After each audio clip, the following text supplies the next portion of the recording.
So hello, this is going to be a gentle yoga class aimed at kind of evening time. You can of course practice this anytime, but when I set a practice at a certain time of day, there's a quality to it. And for me, evening practices are kind of restful.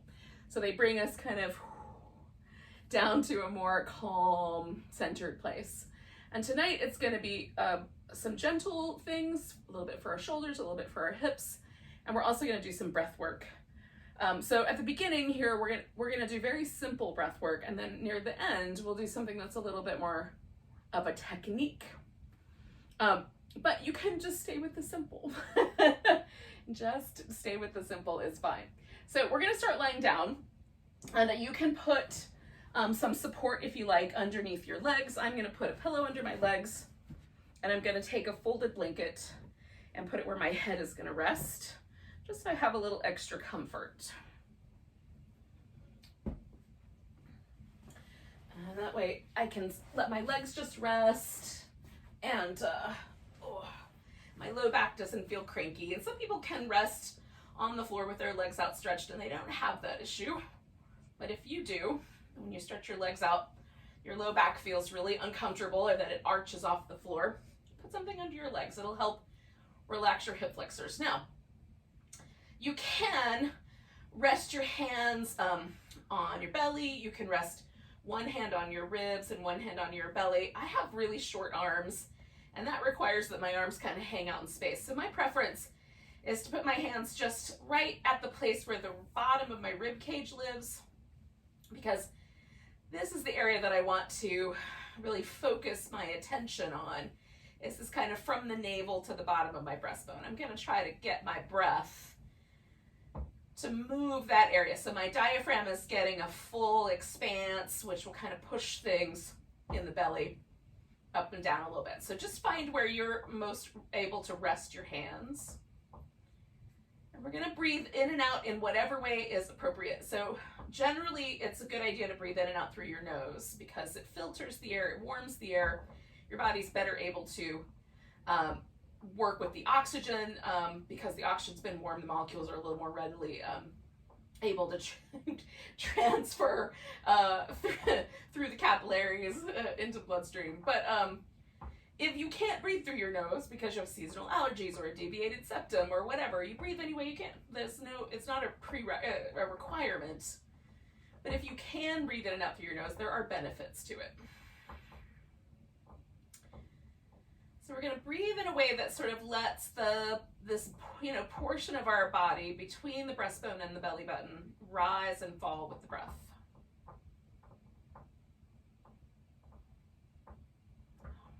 And the hands are just there to sort of give us a guide, sort of a sensation to work against.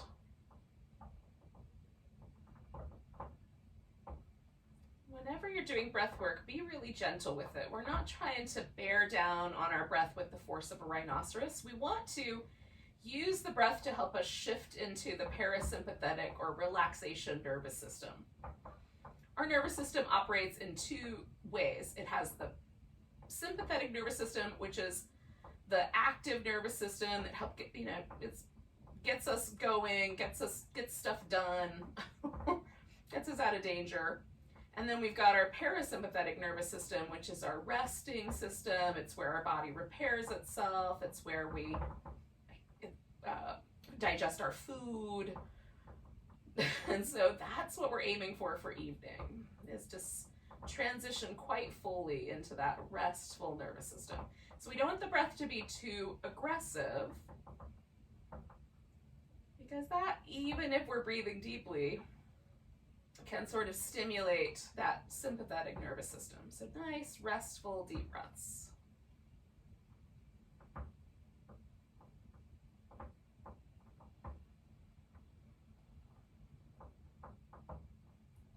We'll do this for about another minute.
for the last 3 breaths,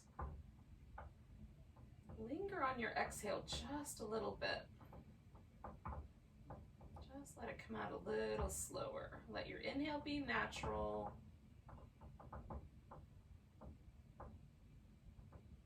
Let your exhale just linger ever so slightly, and feel your body relaxing with those lingering exhales.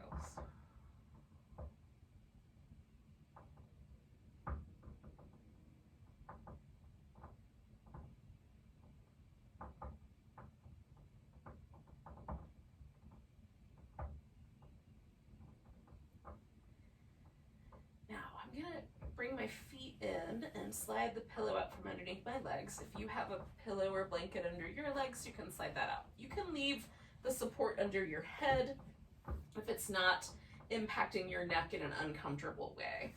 So we're gonna do some really simple movements with our hips to start with, just starting with this kind of windshield wipering. Now, my feet are about hips distance apart to start with.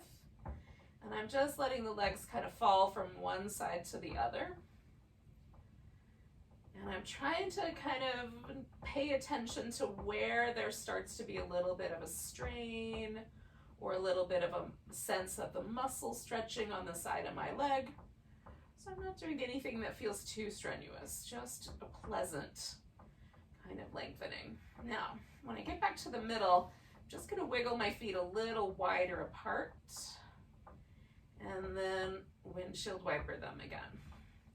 Now this is taking my hip with it a little bit more. I'm letting that happen.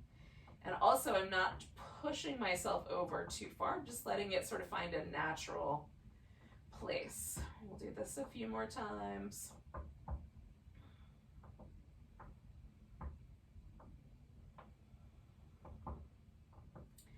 One more of those. Now I'm coming back to the middle and I'm gonna take my legs just a little bit wider. So if I had a standard yoga mat, I would be just on the outside edges of the mat. My mat is round, so it's not quite as easy a landmark, but I've kind of memorized that over the years. So now when I let myself fall, my whole back comes off the floor, and that's fine. So again, don't be too pushy, but let the kind of, just let this incrementally larger shape kind of move from one side to the other.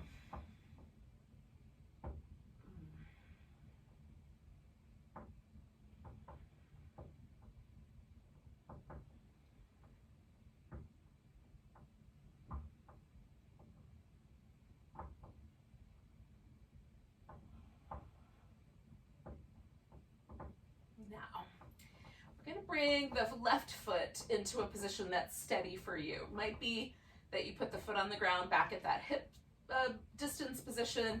Maybe you extend that leg all the way out. So you can do either one.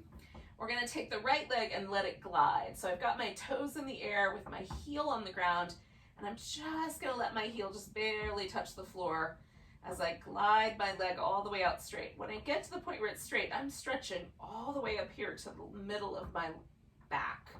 And then bringing that leg back in, I'll let it rest when it gets next to the other leg. And if you've got your left leg out straight, just when it feels like your foot is secure on the ground.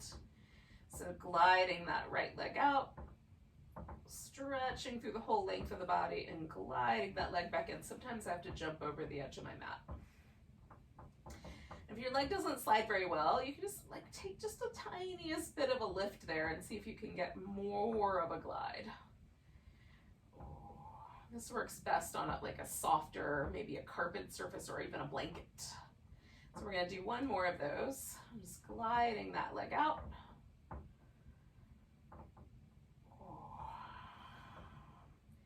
And then I'm going to bring my right leg in and put that ankle up on top of my left thigh. Now, you can bring the leg across all the way to the point where your knees cross. You can have that somewhere where the middle of the shin is over the left thigh, or you can put it closer to the ankle, so wherever it's most comfortable for you. And then this might be plenty. You just pause for a moment and feel the sensations in your outer hip, the kind of glute area. And if there is sensation there, don't go anywhere. Just stay put. If you want more, if you don't feel anything in your hip, you can bring the legs in closer, and you might rest your foot on a pillow, or you might hold the legs. You could hold both legs, you can reach through and hold just the one. I like to also usually just hold the one that's closest to me, so whatever works best for you.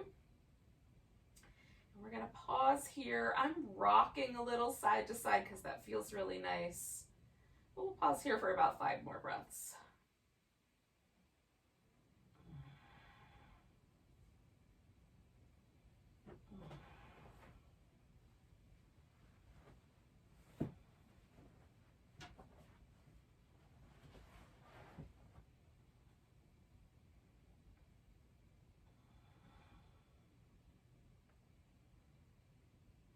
Now I'm gonna let this leg either wrap all the way around or just stack on top, whatever you like better.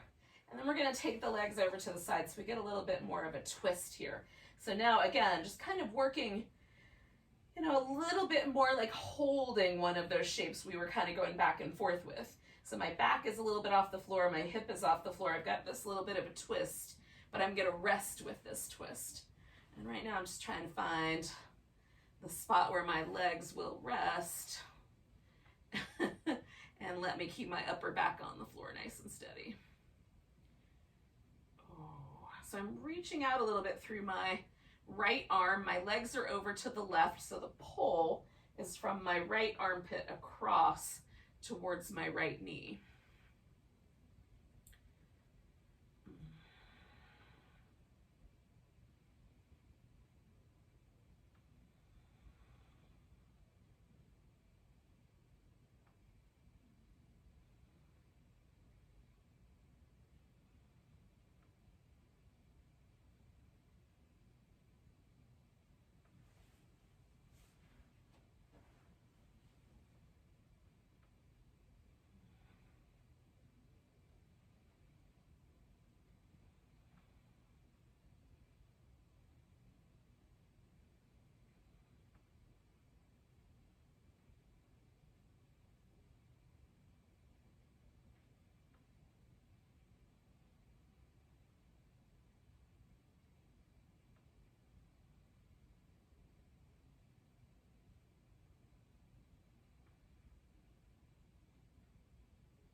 So I'm going to take one more breath, and then we're going to kind of slither back to the center and just be gentle with yourself.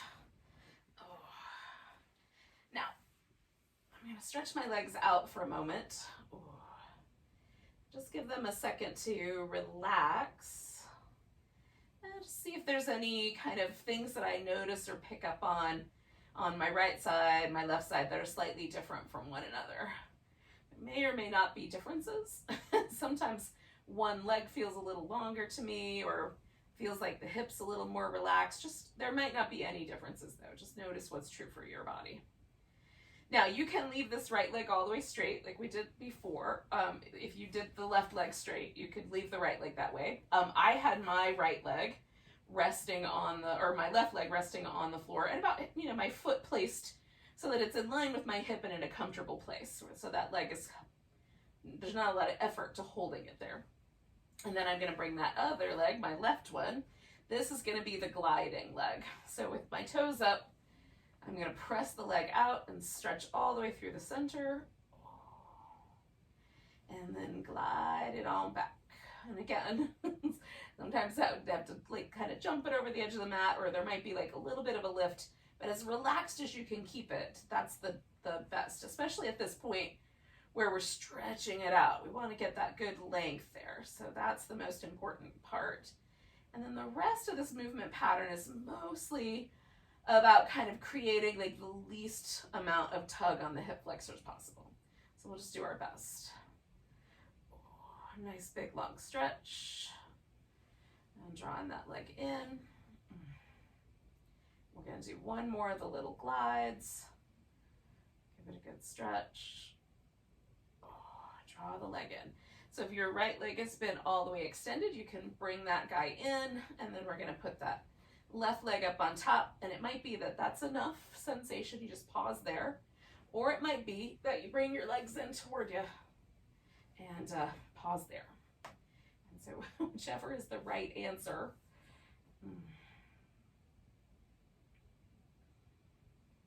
And with this guy, we'll stay for about 5 more breaths, and we'll hold the twist a little bit longer like we did last time.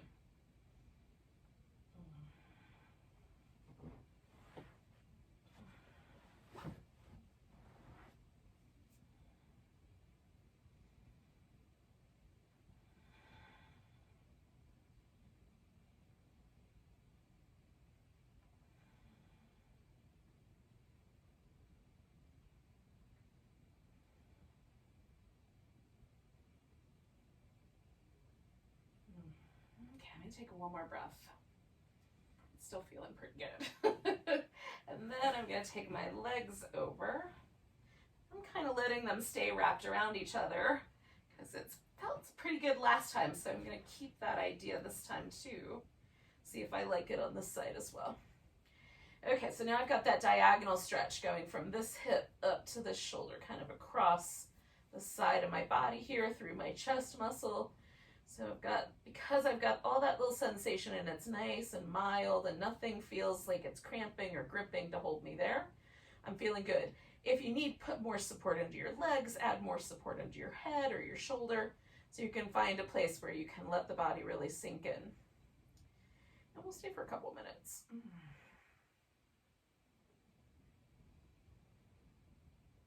This is a really simple yoga pose, but I find it one of the most profoundly body adjusting poses. The spine is adjusted, the chest is adjusted, the relationship in the shoulder and the arm, the outer hip, all the way down the side of the leg. There's so much that gets kind of moved or stretched or relaxed, released with a pose this simple. It's really brilliant.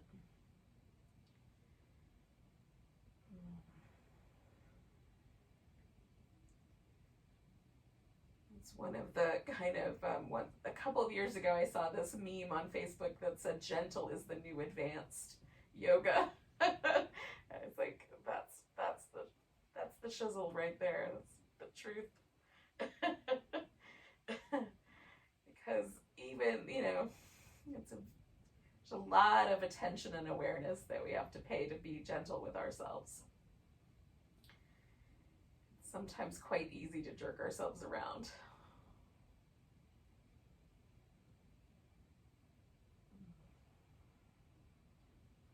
Now I'm just continuing this kind of deep belly breathing. I'm just not keeping my hands there. So we'll do about 4 more deep breaths.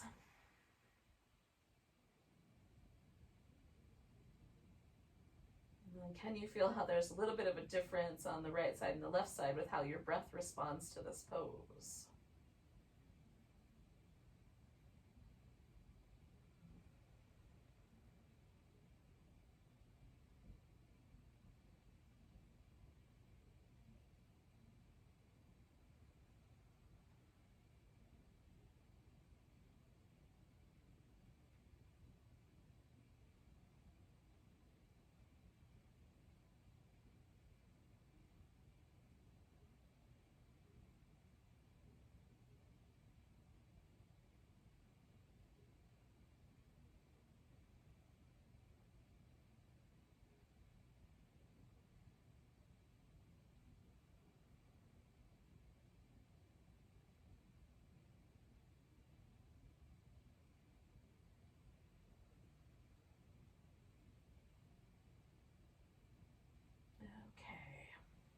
I forgot to count, but I think that's pretty close. So work our way back to the middle. Give yourself a little moment there. And then, one more time, kind of stretch out and see where we've landed.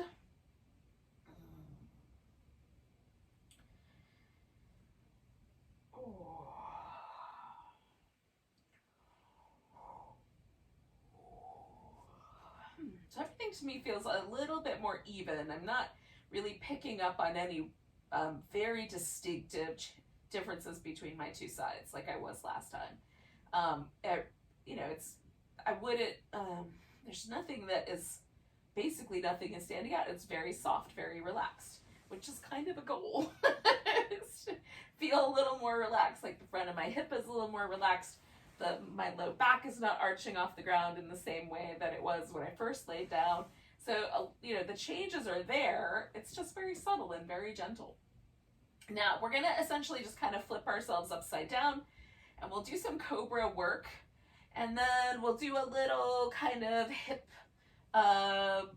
quadricep kind of focused pose. So for that, I need a yoga strap because I have quite tight quadriceps. So if you think it might be difficult for you to reach back and grab hold of your foot behind your buttock, get yourself a strap. And if that's an easy thing for you to do, then you may not need the strap. Okay, so rolling up over. Now I've got this blanket here and I'm gonna keep it because in a little bit I'm gonna use it to plant my elbows on. But for now, I am gonna probably just rest my forehead on it. So I'm just gonna try to adjust it so that it isn't in my way. And then I'm starting with my hands quite high up. So if I drew a line down the line of my shoulder, my fingers would be above that line. Okay, and so that's where I'm gonna begin. And that's the easiest on the wrist here. So if you have tender wrists, you might move just really incrementally in this one little place, or you might keep your hands right there. We're going to do several rounds. So roll your shoulders in some circles. And then go the other direction.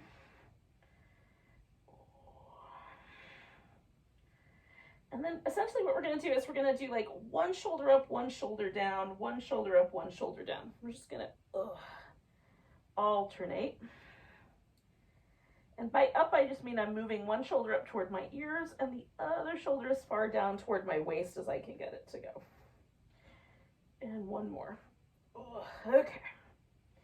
So planting the hands, lift yourself into Cobra and use your back muscles. So I'm not pushing with my hands. What I am doing is pulling with my hands. So I can broaden open my chest, keep the neck relaxed, press the legs into the ground, and then come on back down. And I'm going to slide my hands back about a half an inch or so, an inch. And do that again. Roll in the shoulders. And the other direction.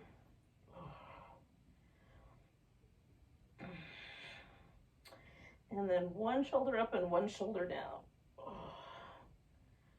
And you may find that as you change positions with your hands, the shoulders have a slightly different range of motion. That's kind of cool.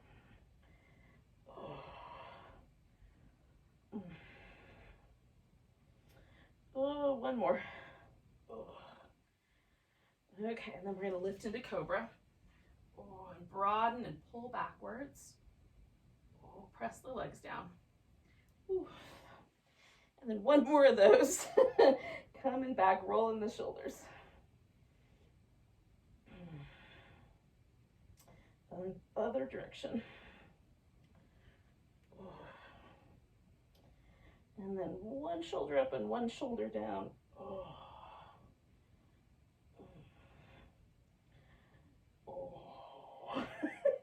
This makes me groan a little bit. Sorry about that. One more. All right, so then we're going to lift into Cobra, pull the chest broad, press the legs down, and then I'm going to just bring my elbows to the ground for a moment. Now, this might be where I wind up for the little quad stretch, as I might just hang out like this. The other possibility is that I can kind of build this up and hang out a little lower, right? And I might wind up down here too. So it depends. All right, so the strap is going to come in handy. Now, you might be able to reach back and grab your foot really easily. For me, I can get the foot, but oh gosh, I regret it when I do. I really feel it in my knee. So if the quadricep isn't willing to open, like it's going to put all of the brunt of the pressure, for the most part, anything associated with your hips will either land the pressure in your low back or it'll land the pressure in your knee. So be kind and use an appropriate prop. So I'm going to put this around the ball of my foot. I might slip it down onto the ankle. We'll see how it feels. So I'm holding it over the top of my shoulder. And I'm gonna use it to pull my foot toward my buttock. And sometimes I have to do this several times because my hamstrings want to cramp up. So I may wind up having to start really gently and work my way in. Now, while I'm doing that, I'm simultaneously trying to sort of lengthen out the top of my thigh and press a little bit into the front of my hip. So I'm getting the hip flexor and the quadricep as long as I can as I bring my foot in towards my back. Oh, I'm getting my hair stuck in there. It's not very comfortable. Oh. All right. So I'm doing one at a time because we're holding it for a little while. But if you want to hold both your legs for both sides, you can. You could do one where you pull the feet away and one where you pull the feet in and hold it for a while. So I can't go any further. I just tried to add on, but my quads are, my hamstrings are telling me no, no, no. In fact, I might have pushed it too hard.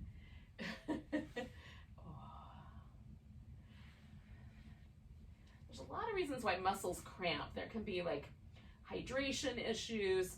For me, my hamstrings cramp a lot when I try to stretch my quadriceps as a kind of like protective response. It's very common. It happens nearly every time. And it's because my hamstrings are so much looser than my quads. I think they're trying to protect my quadriceps.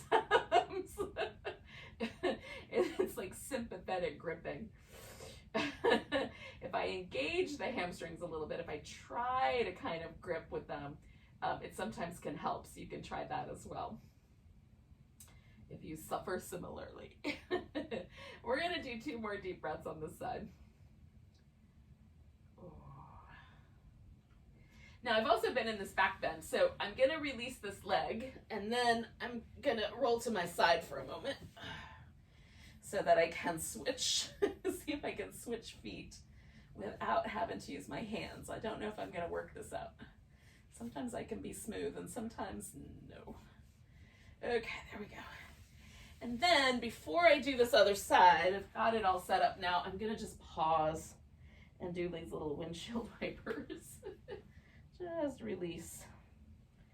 And then I like to check in and see, do I feel a difference between my right thigh and my left thigh, the right front of my hip and the left front of my hip? And the the left side feels a little softer, like the top of my thigh feels a little softer, the front of my hip feels a little bit softer, which might just be because one side is different than the other, or it might be because of the stretch. We're gonna find out when we get to the other side. All right, when you're ready, I'm gonna prop myself up and then kind of slowly bring my foot in. Kind of get the buckle just a little bit rearranged. There we go.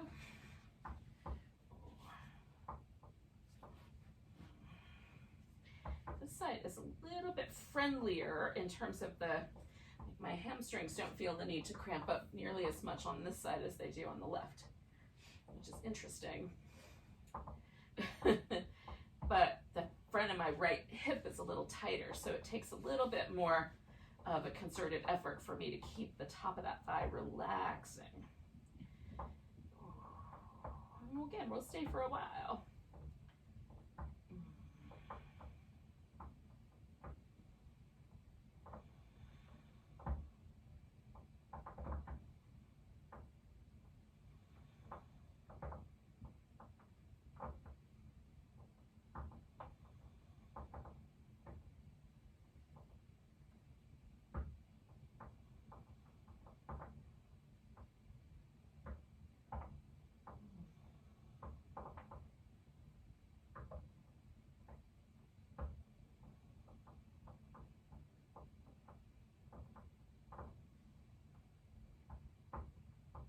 So we're going to do about 4 more breaths.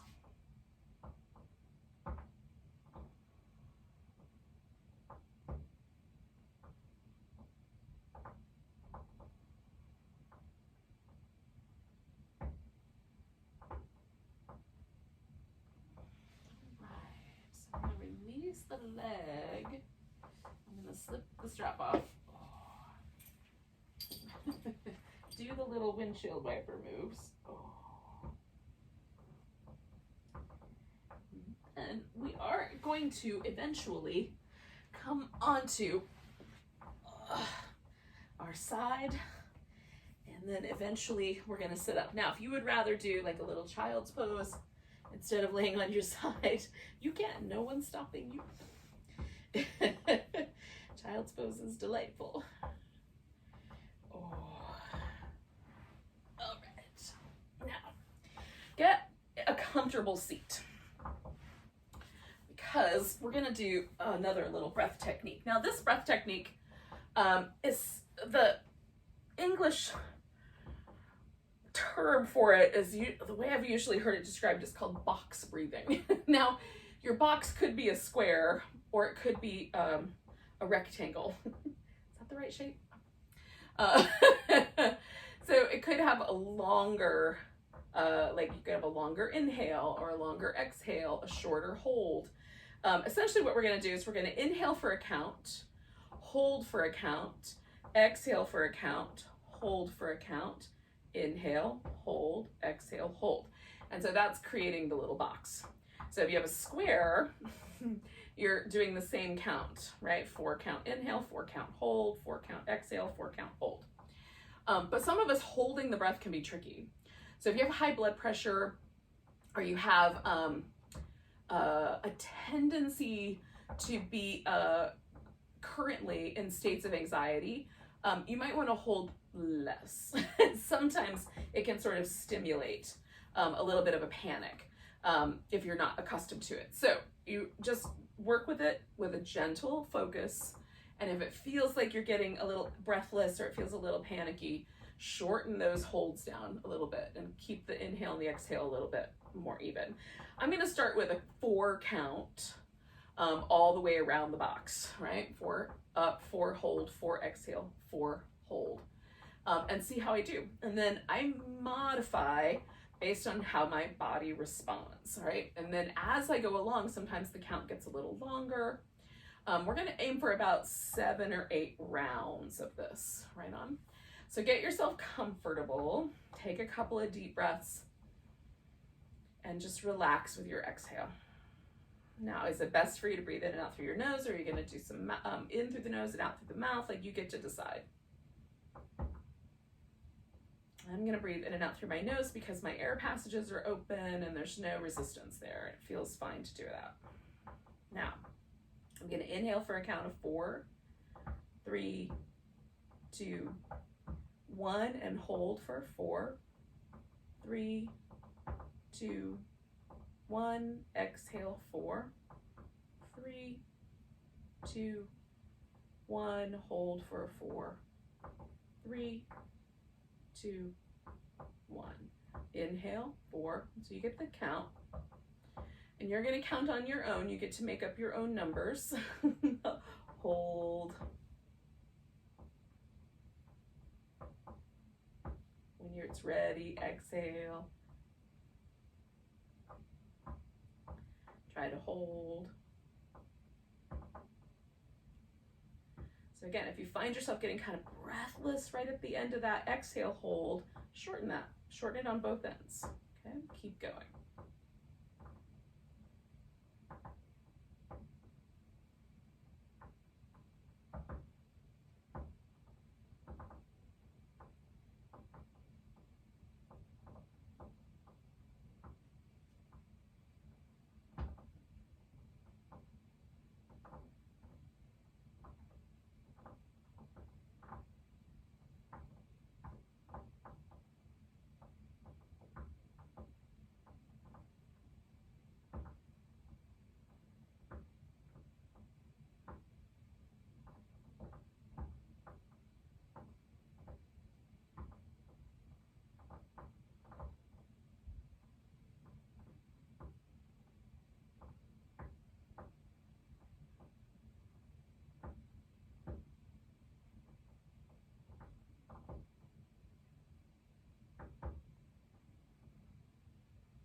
do one more round.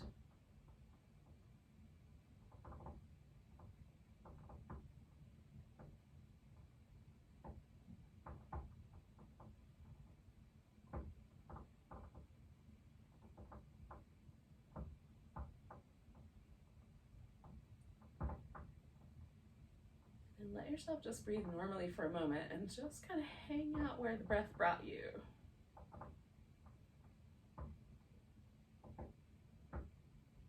Now, what I like about this particular breath pattern is that the rhythm of counting is very good for sort of focusing my mind and focusing my attention and sort of bringing me into a really single pointed focus. So it's a great sort of entree into a kind of breath awareness meditation, or it's a great practice for sort of paying more deep attention to even our yoga practice. So that's how we're going to try using it tonight. So we're going to start with the legs in a comfortable V shape. And then we're going to take whatever props you need. Maybe you need a little blanket under your hips. I'm going to put a blanket under my knees just to make it really easygoing and comfortable. I'm also going to recruit one yoga block as well. You don't have to have fancy yoga props. You can use stuff you have around your house, throw pillows or containers or books, whatever you got handy. I've been known to use all kinds of things. So I'm sitting up tall and I'm trying to find a place where I feel my little sit bones right underneath me. Like I can rock back and forth. I'm like right on the edge of those sit bones, just perched right on them. So I don't feel like I'm tucked back or leaning too far forward, just right in the middle. Pelvis is balanced, my spine feels balanced, and that's where I want to start. So I'm going to rotate in a direction. I'm going to the left first. It's usually my easiest direction, so I'm picking that as my first. There's a point where if I keep rotating, I don't know if you can see that's happening, but my hip has now changed, my leg has turned out, and I've twisted all the way around through my pelvis. I'm going to stop short of that. So I'm going to try to keep that sit bone in touch with the floor without holding it there. I'm just going to turn to the point where I just find just shy of that movement pattern. So however far that is, mostly I'm facing down this leg, which is fine. That's kind of perfect. So I'm going to turn my head a little bit more though, since my neck is willing to rotate a tiny bit more. And I'm going to let that little rotation sort of settle in. I'm trying to find a nice comfortable position for my arm. And my arm is short, doesn't want to touch the ground. So just looking for a comfy place.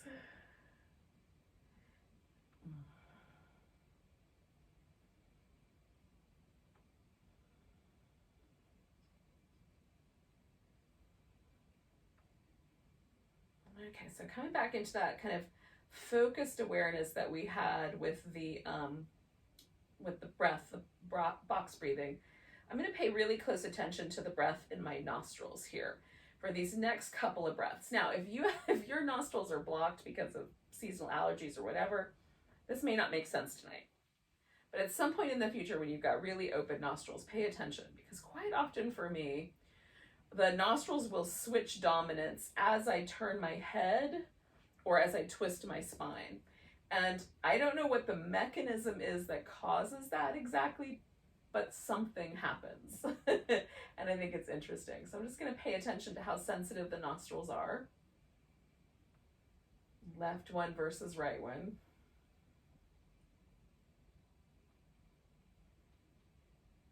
We'll stay for about 3 more breaths here.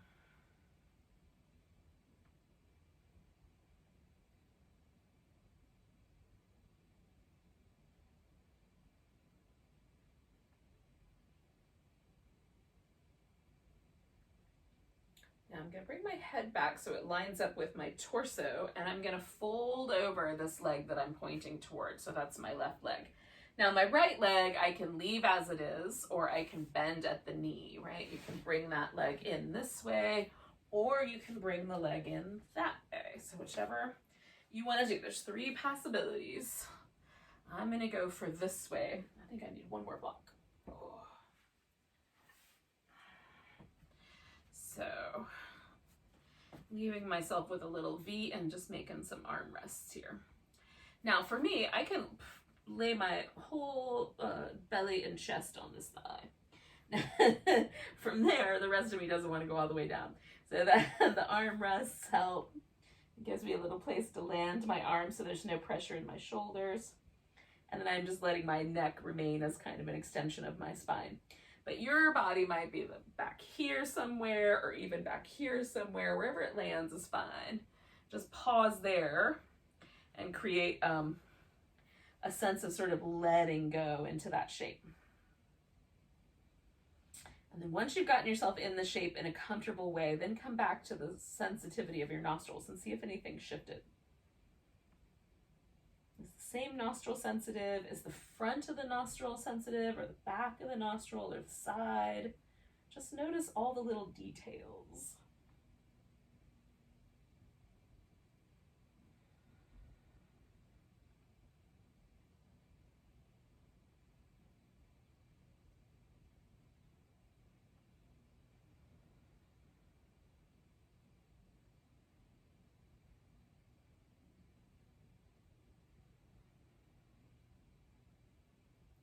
So we're going to do 4 more breaths.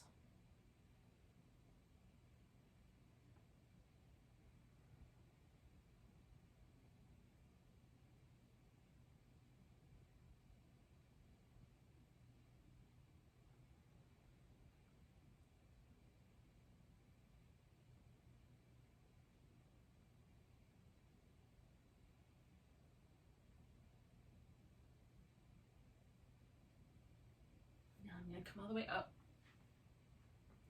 And just for a moment, I'm going to pause on the center here. And just find a balance. And we're going to do about 5 breaths, and we're just going to notice if anything shifts with the breath in the nostrils.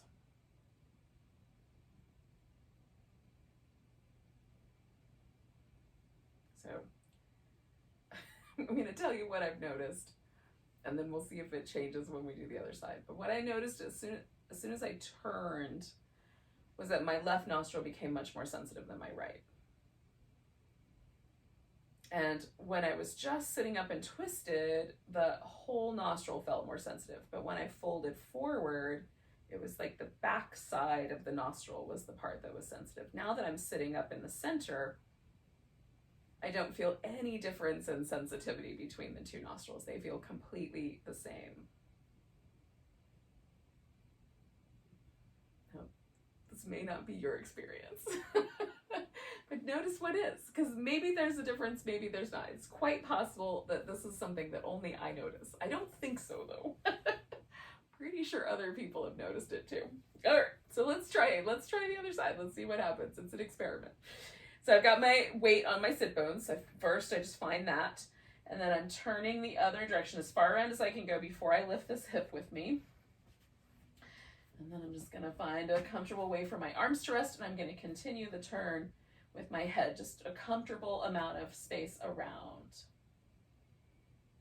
And then I'm just gonna pay attention to the breath and see what happens.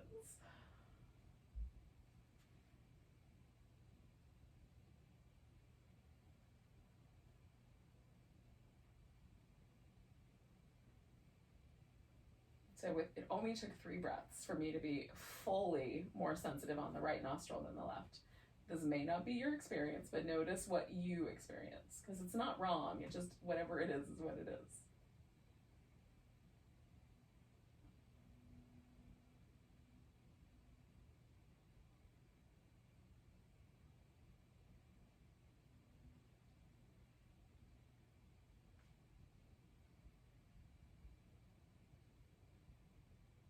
So I'm going to stay for about 3 more breaths.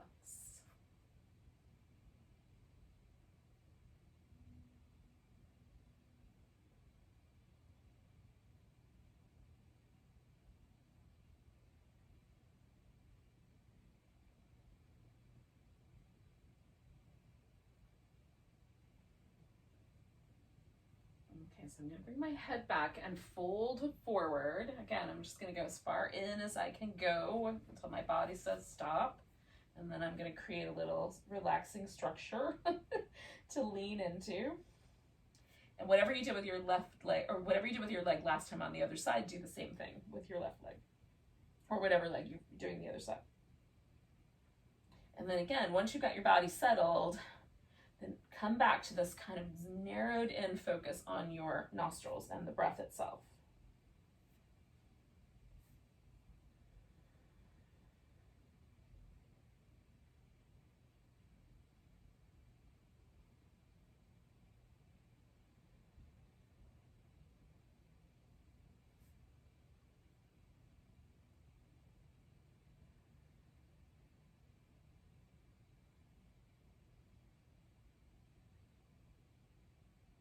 So again, it took about 3 breaths, but again, the sensitivity for me has shifted to the back edge of the nostril.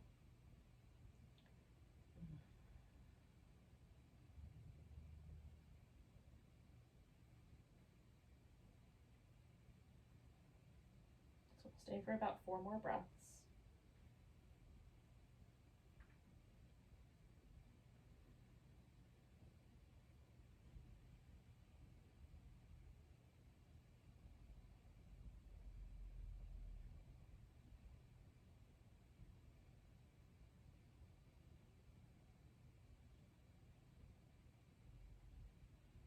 I'm going to take one more inhale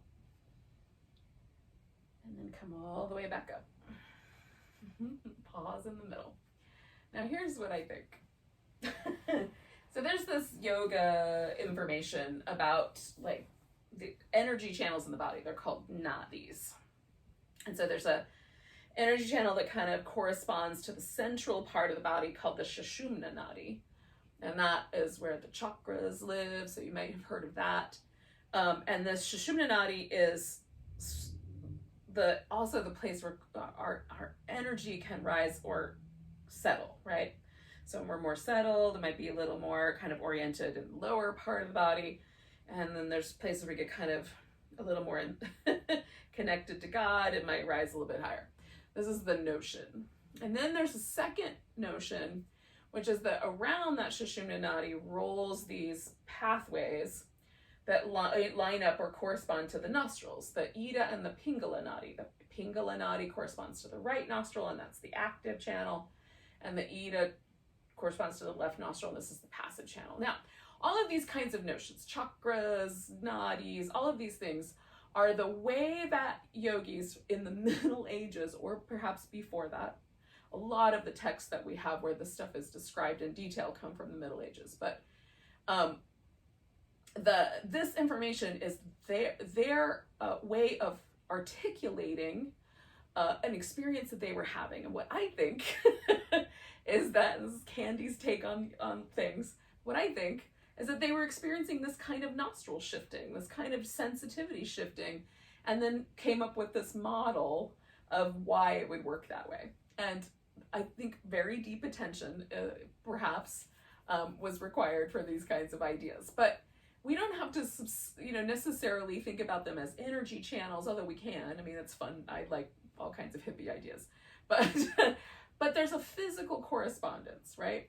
And so there is a kind of phenomenon that we experience as we go through our day, as we move through our body, as we become more sensitive, that we might notice these kinds of, shifting pathways. Now, out of this awareness came this last breath practice that we're going to do, which is called Nadi Shodana. And the Nadi, again, is the energy channel, and Shodana is this kind of balancing practice, okay? So the English word for this is alternate nostril breathing. Usually the English words for these breaths are more a sort of description of the action. So we're going to alternate between nostrils. And the calming channel, again, that left channel, is the one that we're going to start and end with, right? Because we're trying to calm ourselves down. Now, there are other practices where you only breathe in the left channel. That's Chandra.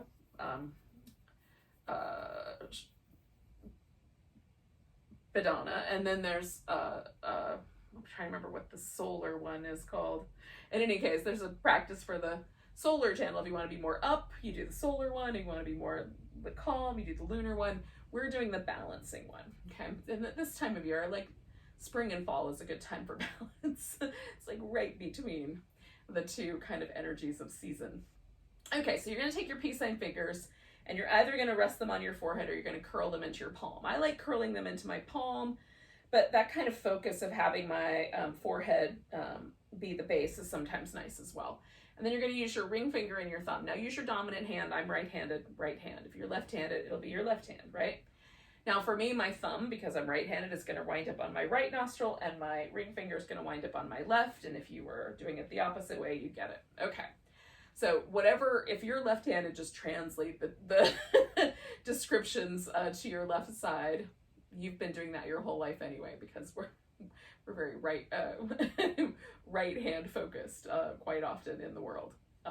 In any case, so you've got your little thumb and your ring finger, and one of them is going to help. Now, if your nostrils are not open, you've got one that's blocked up. You're not going to close off the other one all the way, because you won't be able to breathe. Instead, you're just going to focus your attention on that nostril and rest your thumb or finger on. So we're going to do that little bit of manipulation. So take a big breath. Let go of the air. We're going to breathe in through the left nostril, or we're just going to pay attention to it. We're going to switch to exhale through the right. Inhale. Switch to exhale through the left. Inhale. Switch to exhale. So this is the pattern. You switch every time it's time to exhale.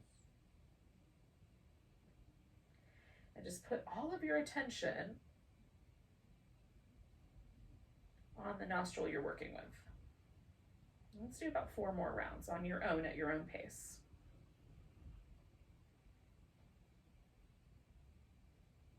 Gentle energy, no force.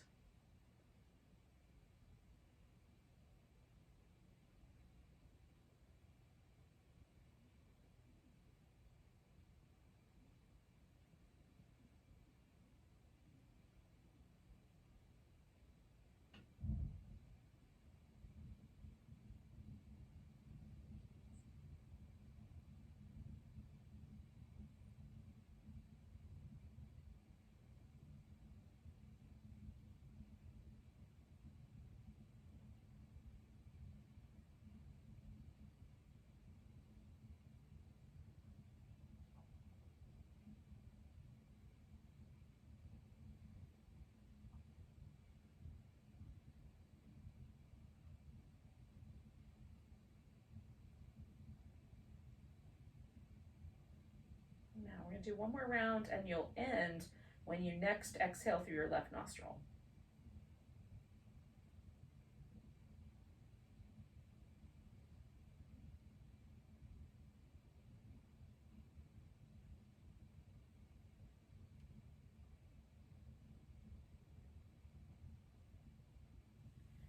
Now you can lay down if you like, or you can just take a little comfortable place with your hands and just pause and be where the breath brought us tonight.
If you found yourself getting like a little bit sort of ruffled up or a little bit agitated with any of the breath work tonight, it's not abnormal, especially the first time you try a different breath technique.